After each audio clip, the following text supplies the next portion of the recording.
Strategy মানে কি? আপনার নিজস্ব একটা ট্রেডিং করার ধরন। এই ভিডিওটা দেখেন, ইজিলি বোঝা যাবেন স্ট্র্যাটেজি কি অ্যান্ড কীভাবে বিল্ড করবেন অ্যান্ড ওইটার ব্যাক টেস্ট কীভাবে করবেন ইনশাআল্লাহ। তাইলে আপনার কাছে লার্নিং আছে, দৈনিক একটু একটু করে মার্কেটে দেওয়ার সময়ও আছে অ্যান্ড আপনার কাছে একটা স্ট্র্যাটেজিও আছে। দেন আপনি যেটা করবেন সেটা হলো ট্রেড করবেন উইথ রিয়েল মানি।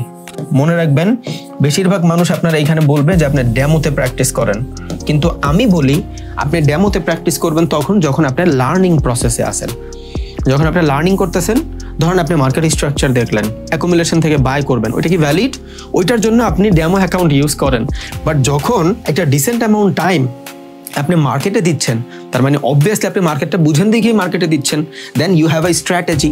একটা মানুষের কাছে যখন স্ট্র্যাটেজি থাকে, নিজস্ব কোনো ট্রেডিং করার ধরন থাকে, তখনও 100% রিয়েল মানিতে ট্রেড করবেন। হ্যাঁ,